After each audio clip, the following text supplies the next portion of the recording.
developer, well-spoken, and seemed genuinely interested in making our family work. They dated for a year before getting married in a small ceremony. I was happy for my mom. After raising me alone since I was 12, she deserves someone who could give her a good life. Robert had a son from his previous marriage, James, 22 at the time. From day one, there was tension between us. James had dropped out of college and was living at home, supposedly working on various business ideas that never materialized. He would constantly try to one-up me in everything. If I helped mom with groceries, he would spend the whole day reorganizing the pantry. If I talked about my job, he would interrupt with grandiose plans about his future business empire. I mostly ignored his behavior and focused on my relationship with Sarah. We had been together for 2 years, and things were getting serious. We spent most weekends together, either studying at cafes or binge-watching shows at my place. We had even started looking at apartments online, planning to move in together once we had enough savings.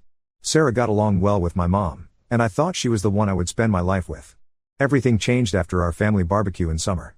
Robert insisted on having regular family gatherings to bond, and this was our third one.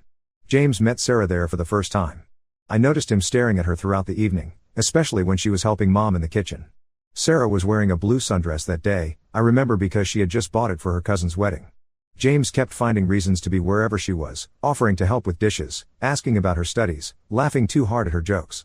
After that day, living with James became unbearable.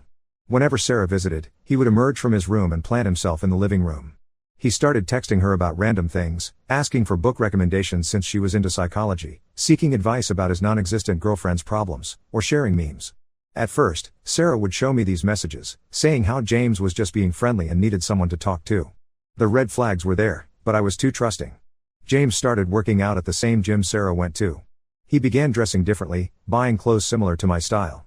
He even got the same haircut as me. Looking back, he was trying to become my replacement right under my nose. One Tuesday, I came home early because a client meeting got cancelled.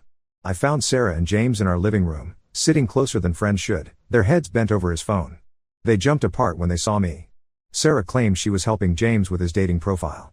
I confronted her later that night, but she turned it around on me, saying I was being possessive and that James was like a brother to her. I wanted to believe her because the alternative was too painful to consider. Around this time, I was saving up for an engagement ring. I had been putting away money from every paycheck for months, planning to propose on our 3rd anniversary. I kept track of my savings through a budgeting app, watching the numbers grow each month. Then one day, I noticed something odd. There were withdrawals I hadn't made. At first, I thought it was a bank error. But when I checked the transaction history, I found multiple withdrawals